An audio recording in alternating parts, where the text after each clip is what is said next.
Me chamo Emanuel Bezerra e durante muitos anos acreditei ter uma vida simples, mas feliz. Vivíamos em um rancho pequeno, porém bonito, cercado por morros baixos e árvores que faziam sombra nas tardes.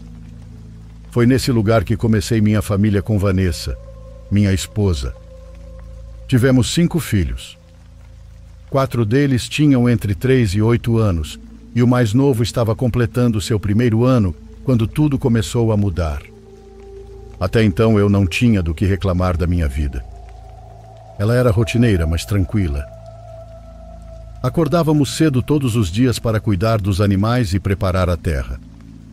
Sempre havia algo a fazer, mas o ritmo era suportável.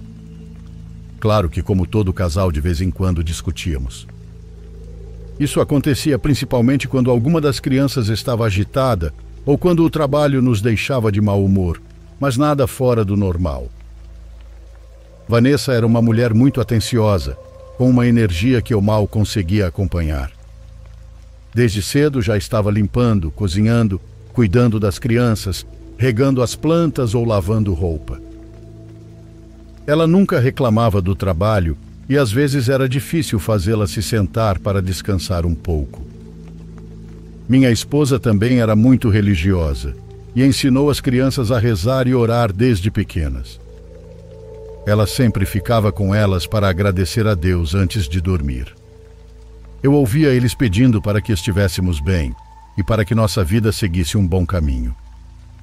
Vanessa também era meio brava, isso eu não vou negar. Bastava algo fora do lugar ou alguma criança falar de forma rude para ela ficar séria. Eu a conhecia bem e sabia que tudo aquilo era por querer proteger o que havíamos construído. Eu me sentia realizado, pois tinha uma família muito bonita, 2 cachorros e meu próprio rebanho. Sentia que havia vencido na vida, por isso nunca imaginei que algo sombrio nos destruiria completamente. Vi diante dos meus olhos tudo ir por água abaixo. Vi a pessoa que eu mais amava se transformar por completo. A primeira coisa que começou a mudar foi algo tão sutil que quase não percebi. Eu não estava dormindo bem, então acordava no meio da noite sem saber porquê, com uma sensação estranha no corpo. Sentia até que os animais lá fora também estavam inquietos. Numa madrugada, enquanto tentava voltar a dormir, senti a cama tremer um pouco. Não forte, apenas o suficiente para mexer as cobertas. Fiquei parado e foi então que percebi que o movimento vinha do lado da minha mulher. Ela mexia o pé como quando estamos nervosos e nem percebemos. Primeiro devagar, depois com mais força, como se quisesse se livrar de algo.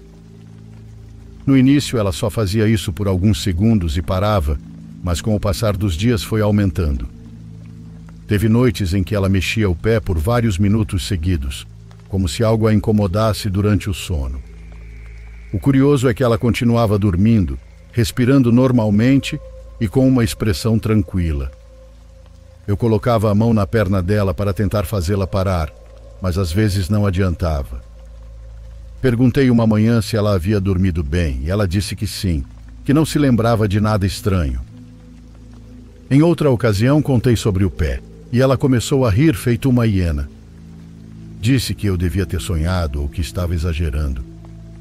Depois chegou a ficar um pouco irritada, achando que eu queria provocá-la.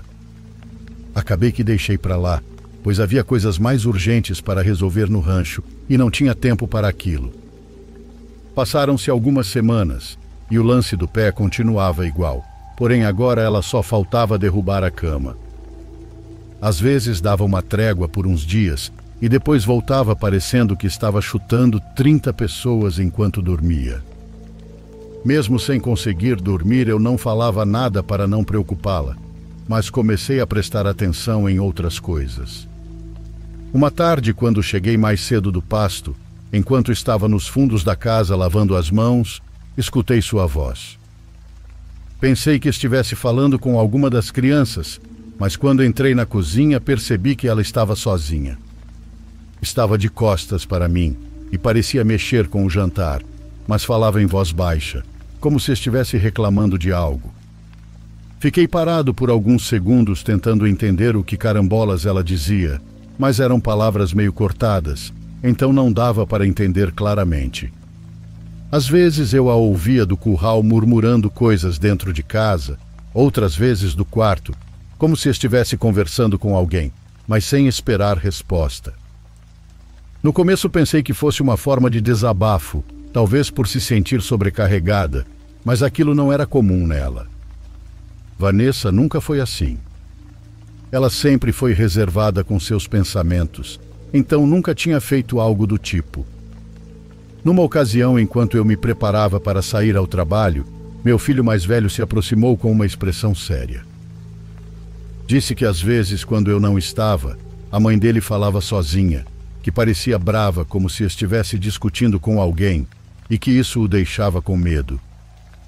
Certa noite, já deitados, com as crianças finalmente dormindo e o quarto em silêncio, Vanessa falou comigo em voz baixa.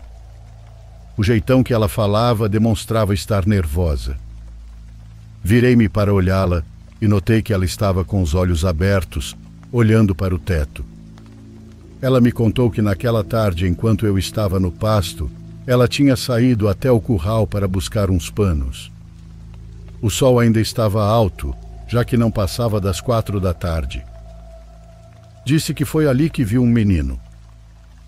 Tinha o corpo parecendo uma vareta de magro e aparentava não ter mais do que 5 anos. Sua pele era de um tom escuro profundo. Era quase como se estivesse queimada. A princípio ela pensou que fosse um dos nossos filhos, mas ao olhar melhor percebeu que não. O menino estava numa posição estranha, meio agachado, com os braços para baixo e o corpo inclinado. Movia-se rápido, como se tivesse pressa, mas ao mesmo tempo parecia não conseguir manter o equilíbrio. Ia de um lado para o outro perto das galinhas e entre a cerca. Minha esposa chamou por ele, mas o menino não respondeu nem se virou. Ela não viu o rosto dele, apenas aquele corpo pequeno e escuro se movendo entre o galinheiro e o lugar onde amassava latinhas. Ela diz que tentou se aproximar, mas o pequeno entrou entre a plantação de pepinos caipiras e não foi mais visto. Ela disse que não quis sair correndo nem fazer escândalo para não assustar as crianças, mas por dentro estava tremendo. E o que mais a deixou assustada foi que tudo aconteceu à luz do dia. Tanto Vanessa quanto eu crescemos em famílias onde o sobrenatural não era história para se rir. Por isso, quando ela me contou o que aconteceu, não levei na brincadeira, e ela também não deixou passar. No dia seguinte, levantou-se cedo, e sem dizer muito, trançou 2 cruzes de palmeira com as próprias mãos. Fez isso com calma, sentada à sombra, como se fosse apenas mais uma tarefa da casa. A primeira colocou perto do galinheiro, bem ao lado de uma pedra onde as galinhas sempre se empoleiravam. A segunda pendurou atrás da porta principal, por dentro, com uma linha vermelha que guardava em sua caixa de costura. Ela disse que provavelmente se tratava de uma criatura travessa da floresta, que aparecem principalmente onde há crianças. Ela colocou as cruzes e por vários dias jogou água benta nas portas e janelas. Minha mulher rezava todas as noites pedindo a Deus que nos protegessem, mas por alguma razão eu ainda a notava inquieta. Passaram-se vários dias sem que nada de estranho acontecesse, e Vanessa mantinha-se ocupada como sempre. Às vezes parecia que tudo estava voltando ao normal, como se aquela tarde tivesse sido apenas um susto.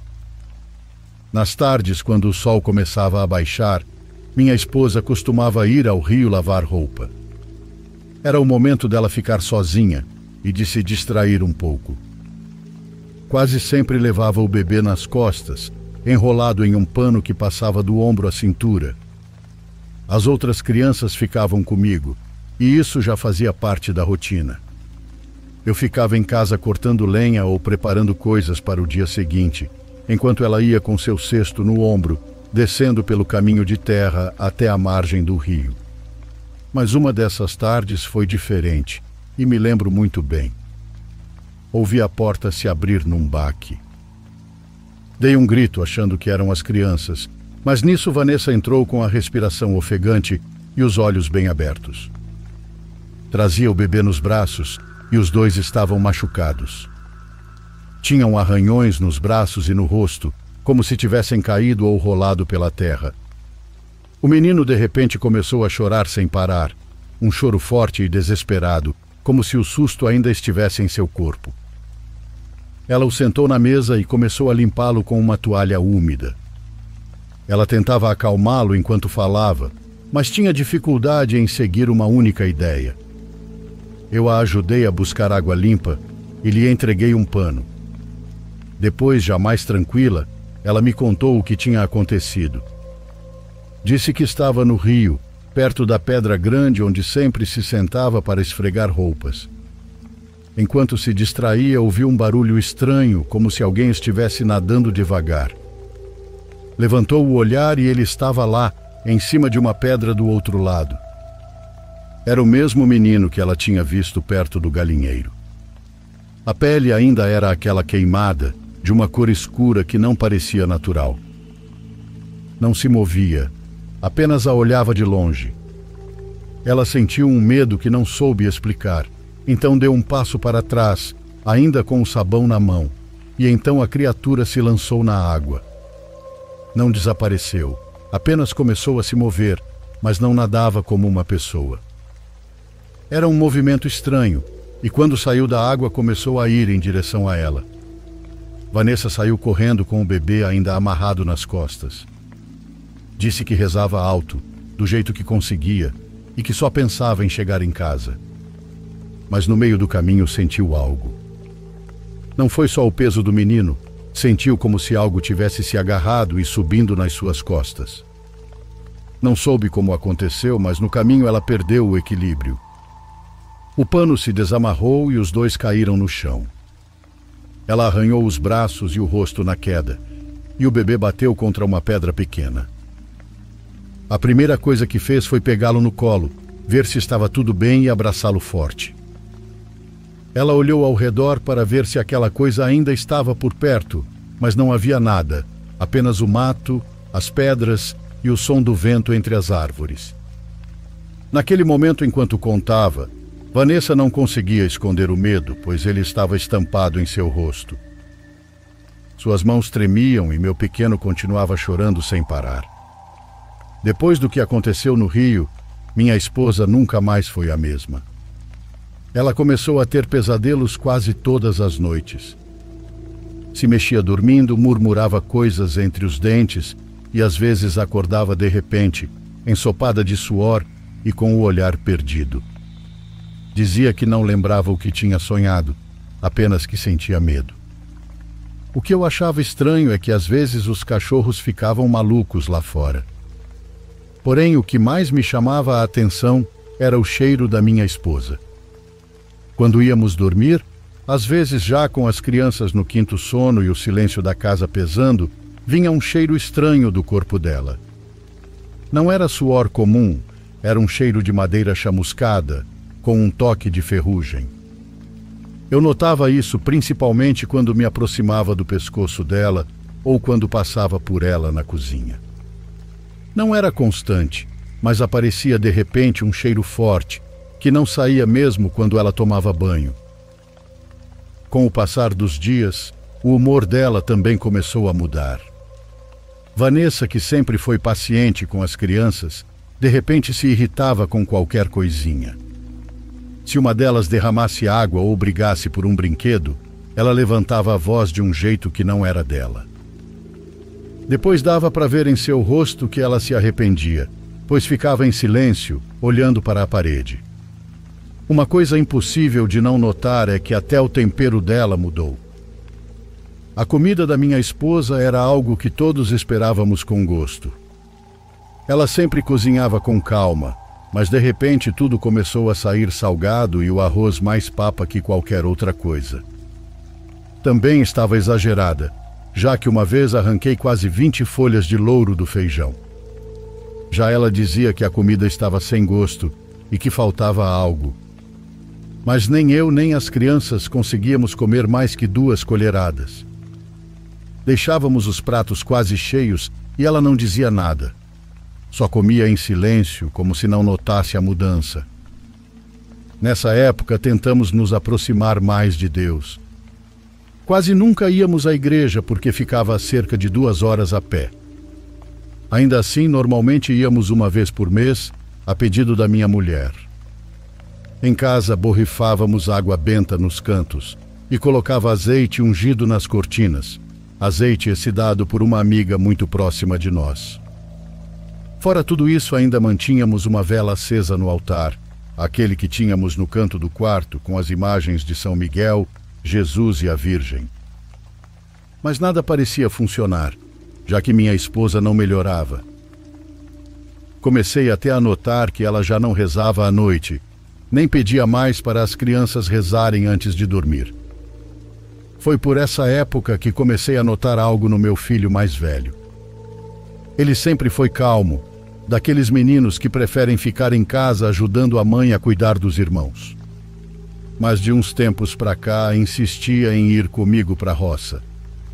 Eu mal calçava a botina e ele já estava atrás com o chapéu mal colocado, dizendo que queria ir comigo. No começo achei que fosse por gosto, por querer se distrair ou aprender. Mas depois percebi que não era isso. Era como se ele não quisesse ficar em casa, como se sentisse desconfortável em ficar sozinho com a mãe. Primeiro o menino tentou me enganar dizendo que não era nada, mas comecei a reparar. Quando voltávamos do campo, a casa estava estranha. O ambiente estava como se as crianças tivessem sido repreendidas. Encontrava todos calados, com os olhos baixos e nervosos. Vanessa falava pouco e às vezes nem me cumprimentava direito. Uma tarde, depois de tocar umas vacas que tinham saído do curral, meu filho e eu decidimos entrar um pouco no riacho para nos refrescar. O calor estava forte e a água corria limpa. Enquanto ele brincava com umas pedras, reparei nas costas dele. Tinha umas 2 ou 3 marcas roxas, como se algo o tivesse machucado forte. Perguntei bravo o que tinha acontecido. Ele ficou quieto, olhando para a água. Perguntei de novo, então ele disse que tinha caído dias antes enquanto brincavam perto do galinheiro. Mas eu não acreditei, porque não eram arranhões de queda. Era como se tivessem sido feitas de propósito. Não eram muitos, mas eram profundas, como se tivesse sido com algo grosso. Olhei nos olhos dele e soube que estava mentindo. Não por travessura, era um silêncio de medo, e aquilo apertou meu peito. Um dia estávamos no quintal, sentados em umas pedras ao lado do tanque. Vanessa parecia tranquila, mas no olhar dela havia algo apagado, como se estivesse distante. Me disse assim de cara que sentia que algo ruim tinha entrado na casa. Confessou que havia coisas que não tinha me contado e que ultimamente estava tendo visões. No começo achou que eram sonhos, mas com o tempo começaram a parecer reais. Era como se a aprisionassem por um momento e depois ela acordasse sem saber quanto tempo tinha passado. Me disse que certa vez estava na cozinha olhando uma panela, quando de repente ouviu um barulho forte atrás dela. Ao se virar, viu nosso bebê caído no chão. Não respirava, estava com o rosto azul e parecia sem vida. A voz dela se quebrou ao contar isso para mim. Disse que gritou como nunca antes, um grito que saiu do estômago. Ela o pegou nos braços, apertou contra o peito enquanto chorava e pedia para ele acordar. Ela não soube dizer quanto tempo ficou assim, o abraçando e tremendo. Tudo ficou confuso. Disse que até sentiu o corpinho gelado contra sua pele e que naquele momento, ao sair correndo pela porta gritando, percebeu que não tinha nada nos braços. O bebê estava dentro da casa chorando, pois tinha acordado com os gritos dela. Estava na cama, com os olhos cheios de lágrimas, assustado. E o resto das crianças a olhava do quintal, sem entender o que estava acontecendo. Vanessa me contou isso sem levantar a voz, com os olhos perdidos, como se mal conseguisse entender aquilo ela mesma. Fiquei em silêncio porque não sabia o que dizer. Mas isso não foi o pior. Alguns dias depois, enquanto varria o quintal e as crianças brincavam perto da cozinha, Vanessa viu algo que não conseguia explicar. Disse que seu olhar se fixou em nosso filho mais velho, que estava agachado, e de repente sentiu que havia algo errado. Havia algo estranho na postura e na forma como o corpo dele estava curvado. Segundo ela, parecia como se tivesse um peso em cima dele. Então ouviu gritar. Foi um grito como de pura dor. O menino se ajoelhou na terra com as mãos abertas, tremendo. Minha esposa correu até ele pensando que ele tivesse se machucado, mas antes de chegar parou de repente. Algo saía das costas dele, como mãos escuras, finas e tortas. Elas se moviam devagar, se esticando para os lados. Seus olhos ficaram negros e o nosso filho gritava, mas não com sua voz. Era uma voz como de um homem mais velho. Vanessa, desesperada, quis arrancar aquela coisa que saía das costas dele. Mas no momento em que o tocou, ele gritou com força, se virou e implorou que ela parasse. Disse que doía e que ela estava machucando ele. E foi aí que ela percebeu. Não havia mãos escuras, não havia nada saindo dele. Só estava nosso filho com as costas descobertas, os olhos cheios de lágrimas, se cobrindo com o braço e pedindo à mãe que parasse. Vanessa caiu de joelhos na frente dele, tremendo. Ela o abraçou, o segurou com força e começou a chorar. Não sabia o que era real, não sabia se o que tinha visto era um engano, uma visão ou algo que realmente esteve ali por um momento. Me disse que naquela noite se sentiu mais sozinha do que nunca, que se ajoelhou para rezar e não conseguiu terminar nem um Pai Nosso. Sentia que Deus a tinha abandonado, que algo estava brincando com sua mente, com seu coração e com seus filhos. Ela pedia com toda a alma que Deus a ajudasse, mas só sentia silêncio, um silêncio espesso que a envolvia e não lhe dava respostas. Ela me pediu perdão por não ter me contado nada, mas acreditava que podia controlar. No entanto, agora se sentia vulnerável e estava com medo porque achava que as crianças corriam perigo. Nisso me pediu para não deixá-la sozinha com eles. Num domingo descemos até a cidade. Aproveitamos que iríamos à igreja para também passar no posto de saúde.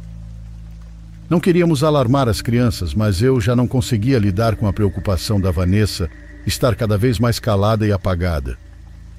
Ela já quase não comia e, embora tentasse se manter ativa, seu corpo a traía. Caminhava devagar, dava para ver as olheiras e já nem queria segurar o bebê.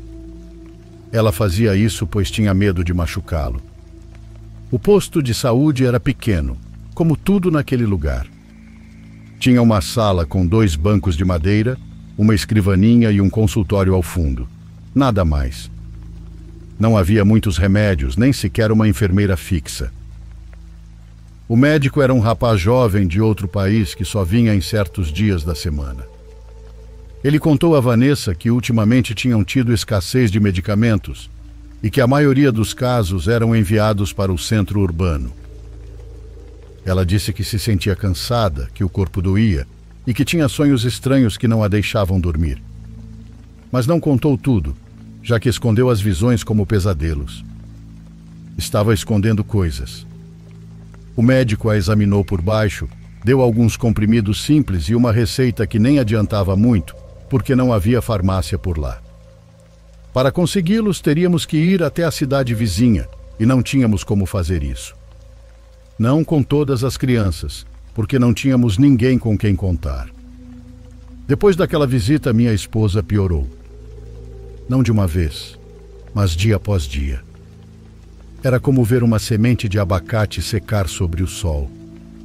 Sua pele ficou tão fina que em alguns pontos era possível ver as veias azuladas como se corressem sob papel molhado. Suas bochechas afundaram e os lábios estavam tão ressecados que rachavam só de falar. Ela apenas se sentava na cama ou ao lado do altar sem dizer uma palavra. Começou a recusar comida e o pouco que provava lhe causava nojo. Seu corpo não aceitava mais nada. Sentia frio mesmo quando fazia calor, e às vezes eu acordava de madrugada porque a ouvia tremendo. Seu corpo vibrava como se houvesse algo dentro dela que se movia de forma diferente. Suponho que até aqui você poderia achar que se trata de alguma doença mental, mas eu também vi.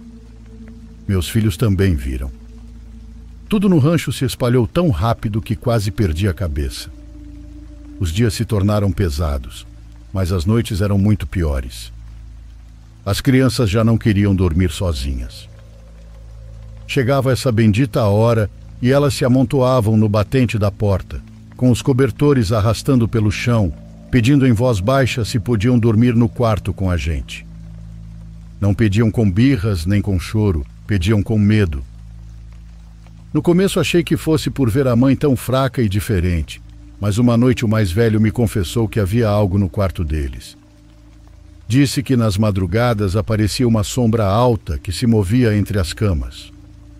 Às vezes se abaixava até o chão e outras vezes subia nas camas como se deitasse para observar como eles dormiam. Uma das minhas meninas disse que certa vez ouviu a respiração daquilo, que aquilo se deitou entre eles e soltava um ar frio com cheiro de queimado. Tentou se cobrir com o lençol, mas sentia que alguém o puxava devagar. Desde então, nenhum deles quis voltar para aquele quarto. Dormiam no chão, com cobertores bem colados uns aos outros e com os olhos abertos até o corpo não aguentar mais. Como se isso não bastasse, as madrugadas eram um completo caos. O bebê acordava chorando sem motivo e só parava quando o sol nascia. Era um choro desesperado vindo do fundo, como se estivesse sonhando algo horrível. Lá fora os cachorros não paravam de latir, e o mais estranho era que não latiam para o vazio, mas para a casa. Ficavam parados em frente às janelas ou à porta dos fundos.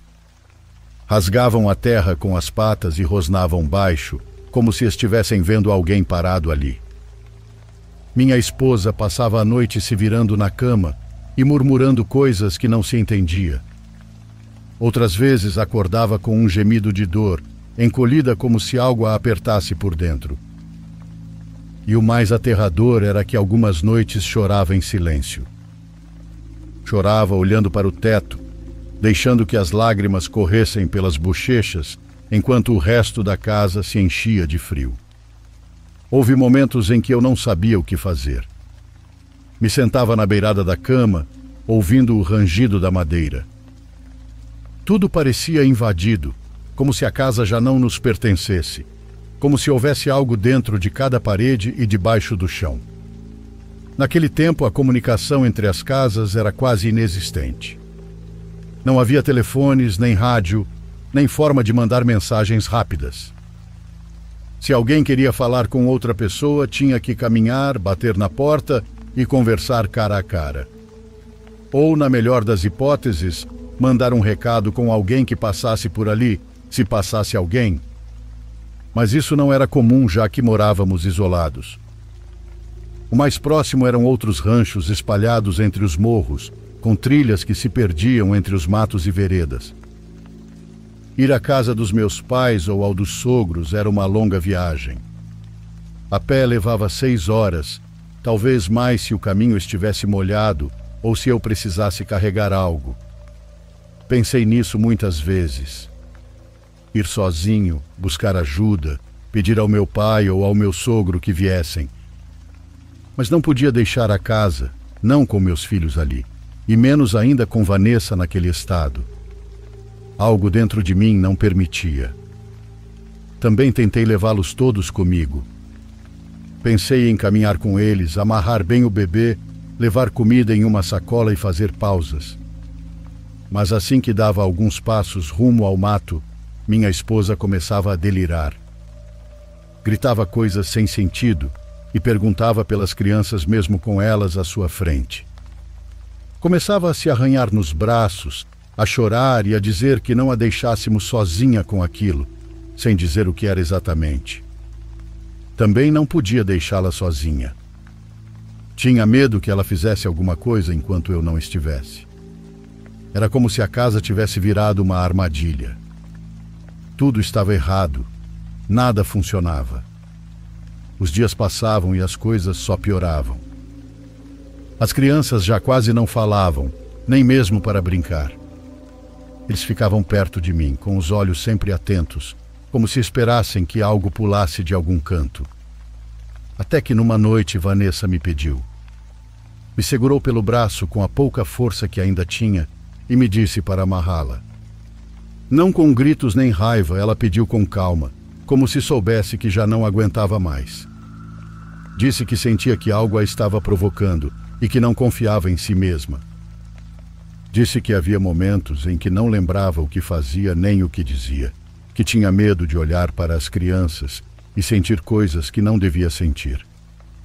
Me implorou que, se eu realmente a amava, não a deixasse solta durante a noite. E foi aí que eu soube que algo muito grave tinha entrado nela, porque Vanessa não era de se render, não era de pedir ajuda assim. Paramos de dormir no quarto principal. Não foi por escolha, foi por necessidade. Cada vez que tentávamos passar a noite lá, Vanessa piorava. No começo eram murmúrios entre sonhos, mas depois ela começou a rir. Não era uma risada feliz, mas vazia e sem emoção. Às vezes acordava rindo baixinho, depois disso desabava em choro. Um choro descontrolado, com saliva escorrendo da boca e os dentes cerrando um no outro. Havia noites em que babava tanto que encharcava a roupa igual nosso filho pequeno. Nesses momentos ela me olhava com os olhos vidrados, sem me reconhecer direito. Entre esses episódios me dizia que não sabia o que estava acontecendo com ela, que seu corpo já não respondia, pois sentia os braços dormentes e as pernas como se não fossem dela. Às vezes passava a mão no rosto como se não soubesse o que estava tocando, e muitas vezes ficava olhando a vela acesa do altar e me perguntava se era noite ou dia.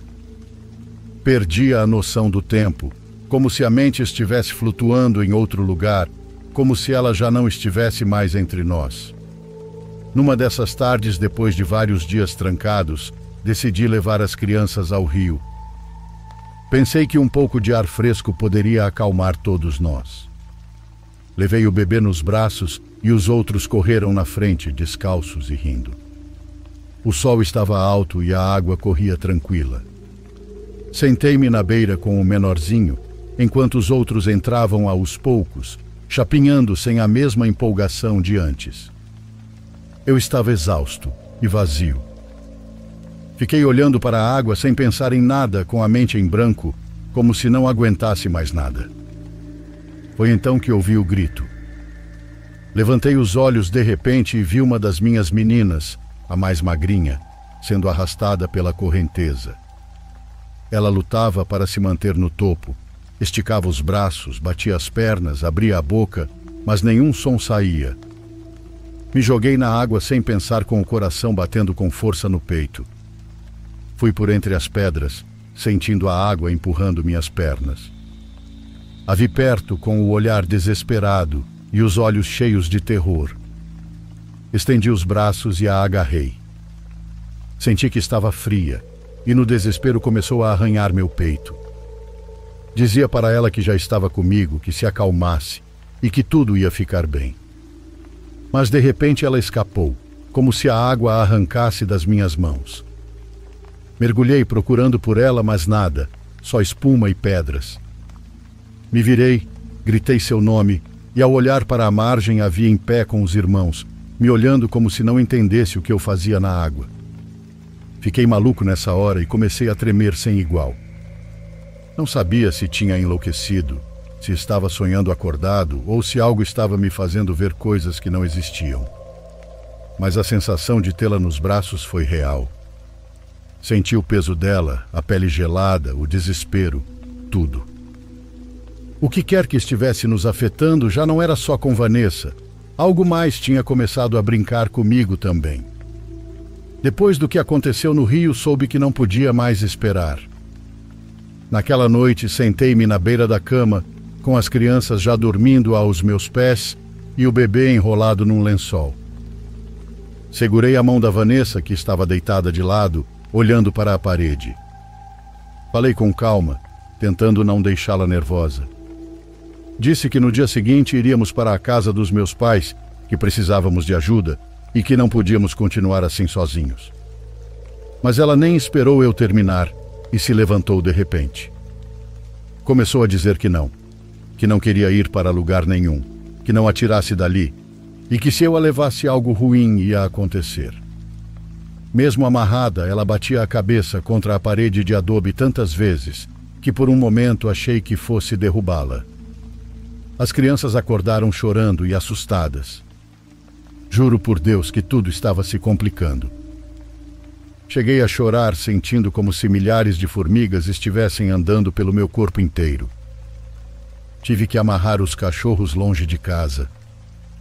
Sempre foram mansos, mas nos últimos dias ficaram agressivos. Não comigo, mas com tudo. Rosnavam, arranhavam a porta e latiam para as janelas. Comecei a ter a sensação de que poderiam me atacar, que se eu me distraísse, um deles pularia em cima de mim. Passamos a dormir na cozinha, pois lá nos sentíamos um pouco mais seguros. A saída para o quintal ficava logo ao lado, então era um bom lugar para se estar. As crianças se encolhiam do meu lado, como se seus corpos procurassem o meu calor. E eu me forçava a ficar acordado, mesmo com o sono pesando nos olhos. Naquela noite, sem perceber, o cansaço me venceu. Fechei os olhos por alguns minutos, talvez menos. O esgotamento já era parte de mim, e o corpo não aguentava mais. Foi o choro das crianças que me acordou. Era um choro baixo e contido. Abri os olhos, mas tudo estava mais escuro do que o normal. Era como se a pouca luz da vela tivesse se apagado sem aviso. Fiquei quieto um instante, tentando entender o que estava acontecendo. E então meus olhos começaram a se acostumar. No canto entre o teto e a parede de adobe, havia uma sombra. Não era uma figura passando rápido ou uma mancha escura. Aquela sombra era enorme e ocupava metade da cozinha. Suas costas tocavam o teto, e sua forma era tão escura que parecia engolir o pouco de claridade que restava no ambiente. Não tinha rosto nem braços definidos. Era uma massa alongada, com movimentos lentos, como se respirasse com dificuldade. Meus filhos estavam grudados em mim, chorando. Eu comecei a gritar como um doido, com a garganta em frangalhos e os olhos cheios de água. Gritava seus nomes, o da minha esposa, gritava coisas sem sentido. Tudo em mim tremia e sentia como se algo apertasse meu peito, me deixando sem ar. Lá fora os animais se agitaram. Os cães começaram a latir desesperados, como se tivessem sentido a mesma coisa que eu. As galinhas gritavam no galinheiro e os 2 bodes chutavam o arame. Naquele instante não pensei. Peguei meus filhos como pude em meus braços e saí correndo para fora. O sol ainda não tinha nascido completamente, mas já se notava uma leve mudança de cor no horizonte. Ali parei de pé, com meus filhos agarrados a mim. Me perguntei pela primeira vez de verdade se eu já tinha enlouquecido e se tudo aquilo era imaginação minha. Queria saber se o que estava destruindo minha família não vinha de fora, mas de mim. Mas não importava, porque aquela sombra, eu a vi e a senti. Não podia ser apenas um sonho, ou minha mente enlouquecida. Minha mulher a via, meus filhos também, então não podia ser algo que não existia. Eu não podia mais esperar, porque as crianças estavam esgotadas, com os rostinhos pálidos colados em mim. Caminhei em silêncio até o quarto, com o coração apertado. Vanessa ainda estava lá, amarrada com o pano menos podre que conseguia encontrar. Estava sentada no chão de costas para a parede, com os pulsos presos e as pernas imóveis. Fiz como ela mesma havia me pedido. Mas ela não se debatia, não chorava, apenas permanecia quieta. Me ajoelhei em frente a ela e disse que eu iria embora, que precisava buscar ajuda.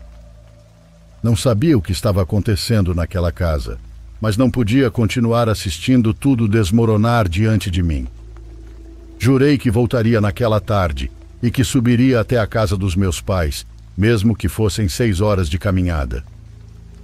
Vanessa não respondeu, não me olhou, apenas começou a rir. Foi uma risada lenta e rouca, como se tivesse dificuldade para sair da garganta. Nem parecia ela. Não era deboche nem alívio, era algo frio e vazio. Me aproximei mais e limpei seu rosto com um pano úmido. Pedi perdão por tê-la amarrado e por não ter compreendido antes. Mas ela continuava sem responder. Não se queixava, não tremia, não fazia nada. Sua pele estava áspera, gelada, e o cheiro era pior do que nunca. Era uma mistura de carne queimada com algo podre. A abracei por apenas um momento, porque seu corpo estava tão magro que senti seus ossos através do vestido. Ela não retribuiu o abraço, não virou a cabeça e nem suspirou. Era como abraçar um saco vazio. E naquele abraço eu soube de algo que doeu mais do que tudo. Vanessa já não estava mais ali. O que restava era apenas o invólucro. Me afastei sem dizer mais nada, fechei a porta com cuidado e a deixei amarrada. Peguei meus filhos, um por um. O bebê estava enrolado e os outros me seguiram como patinhos atrás da mãe. Saímos pelo caminho enquanto o céu se tingia de cinza. Cada passo era um peso e cada olhar para trás pior que uma facada. Mas eu não podia parar. Aquela foi a última vez que vi Vanessa com vida. O caminho até a casa dos meus pais foi longo. Foram mais de 7 horas caminhando com as crianças nos braços. Mas o corpo já não se queixava, pois o medo o havia deixado mudo. Meus filhos quase não falaram durante o trajeto, mas iam agarrados a mim com as roupas sujas e os olhos fundos. Quando chegamos, minha mãe veio correndo até nós. Meu pai não disse nada, mas ambos estavam assustados. Não pela surpresa da visita, mas pela nossa aparência. Um por um ela olhou as crianças. Acariciou a testa do bebê e depois me olhou com os olhos cheios de angústia. Estávamos todos magros e cor de doentes. Não perdi tempo e disse que precisava voltar por minha esposa, que a havia deixado amarrada no quarto com pouca comida. Não dei muitos detalhes, pois não quis assustá-los. Mas bastou a minha voz fraca para que meu pai entendesse que não havia discussão. Ele disse que iria comigo e que as crianças ficariam com minha mãe. Ele jogou um casaco sobre meus ombros, pegou comida, uma lamparina, uma corda e um facão. E sem dizer mais uma palavra, partimos. A volta foi mais lenta. Eu caminhava com o peito apertado e meu pai, que sempre foi um homem duro, andava em silêncio ao meu lado. No meio do caminho, parei. Senti minhas pernas fraquejarem, me ajoelhei na terra e comecei a chorar. Não consegui conter. Cobri o rosto com a blusa, chorando como uma criança. Disse a meu pai que havia algo errado naquele rancho, que eu sentia há dias. Disse que era como se uma entidade sombria tivesse entrado em nossa pele. Que eu já não tinha nem certeza do que era real, pois às vezes tudo aquilo parecia um sonho. Meu pai me jurou que era real e que ele estava ali diante de mim. E depois me deu um abraço muito forte. Quando finalmente chegamos ao rancho, o ar estava muito diferente de qualquer lugar que já pisei. Não se ouviam cachorros, galinhas, nem nenhum sinal de vida. A porta da frente estava aberta, e a primeira coisa que notamos foi que Vanessa não estava mais lá. Procuramos por todos os quartos e cada canto da casa, mas nada. Meu pai e eu nos separamos e caminhamos pelos arredores, chamando por seu nome. Mas não houve resposta. Foi quando o sol já se escondia atrás dos morros que a encontramos. Não vou entrar em detalhes sobre como a vi, pois realmente não quero. É uma imagem que me persegue até quando fecho os olhos. Estava longe do rancho, entre as árvores, em uma clareira onde mal entrava a luz do dia. Lá estava seu corpo, sem vida. Estava caído como se tivesse se rendido ou como se a tivessem deixado cair. Os braços estavam torcidos e o vestido cheio de terra. E seu rosto, não consigo descrever. Corri até ela e me ajoelhei tomada nos meus braços. Falava com ela e gritava pedindo que acordasse. Gritei por meu pai e quando ele chegou me viu com ela nos braços. Não disse nada, pois não havia nada a dizer depois de tudo que contei. Mesmo assim eu a carreguei, a levantei como pude e a levei nos braços por todo o caminho de volta à casa dos meus pais. Chorei por todo o trajeto, com aquele caminho parecendo mais longo do que antes. Já se passaram 31 anos desde aquele dia. 3 décadas desde que carreguei o corpo de Vanessa pela última vez. Às vezes parece que foi ontem, outras vezes que foi em outra vida. Foi muito difícil para meus filhos, que cresceram com esse vazio. Para os pais de minha esposa também, e eu sabia que me culpavam em silêncio. Nunca disseram com palavras, mas sentia no jeito como me olhavam. No silêncio desconfortável durante as visitas, como se pensassem que eu havia feito algo. Eu não os julgo, pois eles não estavam lá. Não viram o que eu vi. Mas juro por Deus que nunca fiz nada contra ela. Ainda assim, dia e noite durante anos, tentei entender o que havia acontecido. Naquela época eu não conhecia nada sobre curandeiros ou essas coisas. Eu era jovem e achava que rezar e ir à missa era suficiente.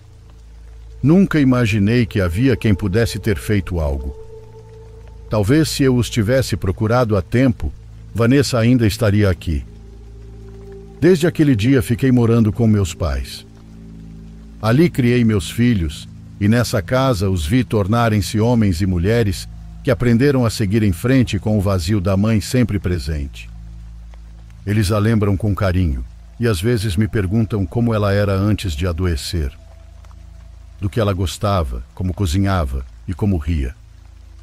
Eu conto o que posso, e sempre são as coisas boas. Porque o resto ainda me custa colocar em palavras. Os anos se passaram e há mais de 20 anos consegui vender o rancho. Vendi para um conhecido do meu pai, um homem que dizia não acreditar nessas coisas. Eu não quis explicar muito, apenas entreguei os documentos e desejei sorte. Nunca mais voltei lá.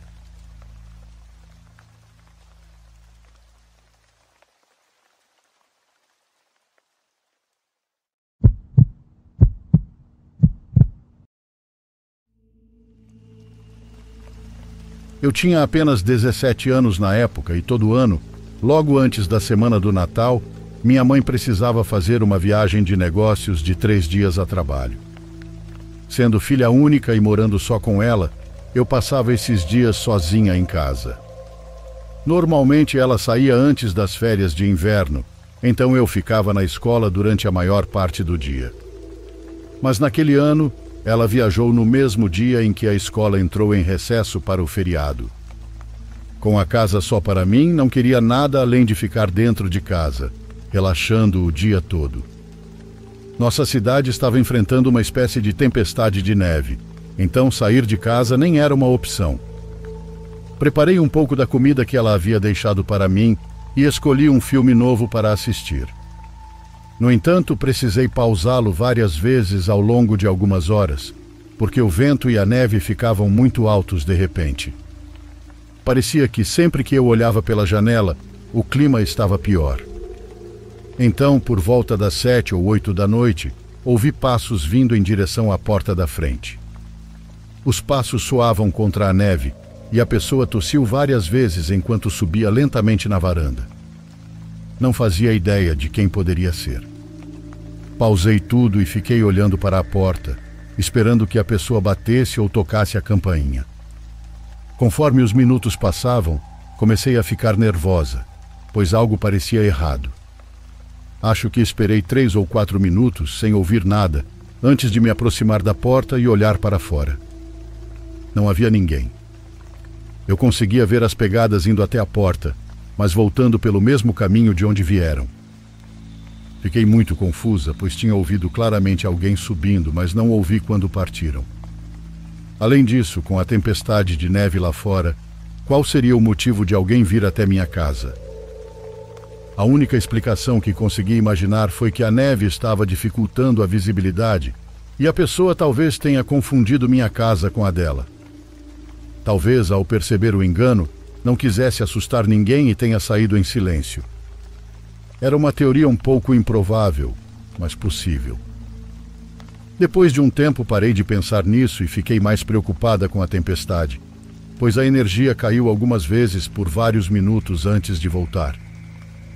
Por causa disso, não consegui assistir TV nem nada do tipo.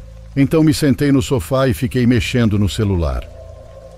Devia ser por volta das 23, quando, em meio ao vento forte, ouvi um baque tremendo contra a casa. No começo ignorei, mas alguns momentos depois a energia caiu novamente. Achando que o baque poderia ter causado a queda, levantei. Parecia ter vindo do lado, perto da cozinha, então liguei a lanterna do celular, caminhei até lá e olhei ao redor. Achei que provavelmente era coincidência a energia ter caído logo após o som, mas queria garantir que nada havia acontecido. Não vi nada e comecei a me afastar. Foi então que minha vida passou diante dos meus olhos. Vi um homem encostado na porta dos fundos. A luz da varanda não estava acesa, então ele estava quase completamente coberto pela escuridão. Eu só conseguia ver seu rosto me observando pela janela. "Ei, garotinha, abre a porta para mim", disse ele, colocando a mão na porta e tentando abri-la.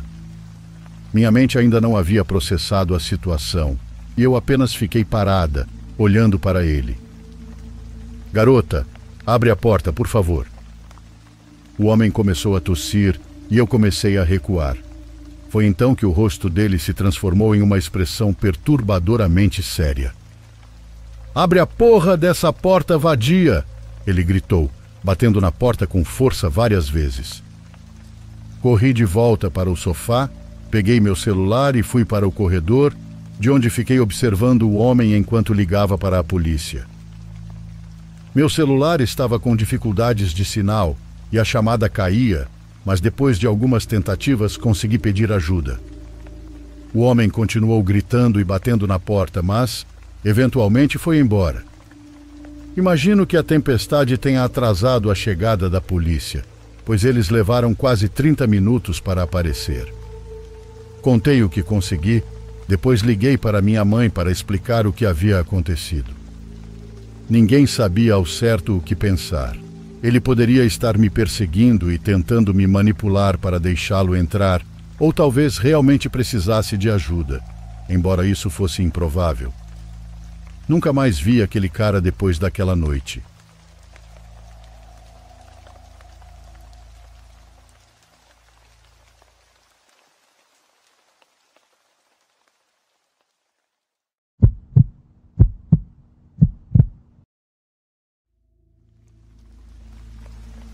Escrevo de casa para compartilhar uma experiência que vivi há muitos anos e que ainda permanece comigo. Quando minha mãe caiu e machucou a perna, soube que precisava levá-la ao hospital, mas vivendo em uma área rural, as opções eram poucas. Recomendaram-me um hospital que, embora não fosse muito conhecido, ficava relativamente perto, chamado Hospital Bezerra de Menezes. A ideia era simples: levá-la, fazerem os exames e voltarmos para casa o mais rápido possível. No entanto, nada saiu como eu esperava. Chegamos ao hospital numa tarde. Por fora, o edifício parecia velho, mas bem cuidado. Tinha um ar antigo, com grandes janelas e paredes de um branco desgastado. A primeira coisa que notei foi o silêncio. E embora estivesse com alguns carros, quase não havia pessoas entrando ou saindo do local. Ajudei minha mãe a entrar e, na recepção, fomos atendidos por uma mulher simpática, mas havia algo estranho em seu jeito de falar. Era como se repetisse frases decoradas, quase mecanicamente. Ainda assim, ela nos indicou para onde ir e pediu que esperássemos em uma sala pequena. A sala de espera estava quase vazia. Havia apenas algumas pessoas, e todas pareciam estranhamente alheias, como se estivessem em outro mundo. Enquanto esperávamos, percebi que o relógio na parede não se movia. Marcava 4:10, mas o ponteiro dos segundos estava parado. Pensei que estivesse quebrado, mas, Ao verificar meu próprio relógio, notei que o tempo também parecia não avançar. Finalmente fomos chamados e um médico examinou minha mãe. Ele disse que o machucado não era grave, mas recomendou que ela ficasse em observação. Achei desnecessário, mas não queria arriscar que sua saúde piorasse. Assim concordei. Deram-me um formulário para assinar e um enfermeiro nos acompanhou até um quarto. Enquanto ajudavam minha mãe a se instalar, percebi algo estranho. Não havia janelas no quarto nem nos corredores. Tudo era iluminado por luzes brancas, muito brilhantes, que davam ao lugar um aspecto artificial. Perguntei ao enfermeiro por que não havia janelas, e ele simplesmente respondeu que era por segurança. Não quis insistir, mas aquilo continuava a me incomodar. No dia seguinte, voltei para visitá-la. Ao entrar, notei que a recepcionista era a mesma da tarde anterior, com o mesmo tom mecânico na voz. Perguntei por minha mãe e ela informou que ainda estava em observação. Fui até o quarto, mas ao chegar, minha mãe não estava lá. Saí pelo corredor procurando alguém que pudesse me dar uma explicação, mas não havia ninguém. Depois de andar por um tempo, encontrei um médico que parecia ocupado analisando alguns papéis. Perguntei onde estava minha mãe e, sem olhar para mim, ele respondeu que ela provavelmente estava em uma consulta. Esperei no corredor. Os minutos se transformaram em horas, embora o relógio do hospital continuasse marcando o mesmo horário do dia anterior. Decidi procurá-la por conta própria. Entrei nos quartos, mas em todos encontrei pacientes que pareciam estar em um estado de calma estranha. Alguns estavam acordados, mas não falavam nem se moviam. Outros pareciam dormir, embora sua respiração fosse quase imperceptível. Tentei falar com alguns, mas ninguém respondeu. Depois de um tempo, encontrei uma enfermeira que me olhou com preocupação. Ela disse que eu não deveria estar andando pelo hospital sem permissão e que deveria voltar à minha cadeira. Insisti em saber onde estava minha mãe e, após hesitar um pouco, ela me levou de volta ao quarto, onde dessa vez minha mãe estava lá, deitada na cama. Ela parecia tranquila, mas ao tentar conversar, respondeu com frases confusas, como se não se lembrasse de quem eu era. Pedi explicações à enfermeira, mas ela apenas disse que era normal, que o tratamento às vezes causava esse tipo de reação. Tentei discutir, mas ela saiu rapidamente, me deixando sozinho com minha mãe. No dia seguinte, as coisas só ficaram mais estranhas. Parecia que o tempo não passava. A luz era sempre a mesma. Os relógios permaneciam parados e o lugar estava quase deserto. Os poucos pacientes que eu via não pareciam melhorar. Inclusive minha mãe, que havia chegado apenas com um machucado, parecia mais fraca. Decidi levá-la para outro lugar, mas ao falar com os médicos disseram que não era possível.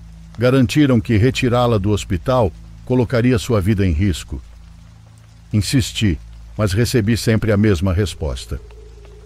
No final daquele dia, enquanto andava buscando respostas, encontrei um homem que parecia tão perdido quanto eu. Perguntei há quanto tempo ele estava ali, e ele respondeu que não sabia. Disse que havia trazido a filha por causa de uma febre, mas que nunca mais tinha saído do hospital. Quando perguntei por que não havia ido embora, ele apenas respondeu que não havia como sair. Finalmente, após dias de angústia, encontrei uma porta de emergência que parecia mal vigiada. Naquele momento, o pessoal do hospital estava distraído, então aproveitei a oportunidade. Carreguei minha mãe, que mal conseguia se mover, e com todas as minhas forças a levei até a saída. Foi um processo lento e cheio de medo, mas finalmente conseguimos atravessar aquela porta e sair do hospital. Tenho tentado entender o que aconteceu, mas as respostas sempre escapam de mim. Ainda não compreendo realmente o que ocorreu naquele hospital.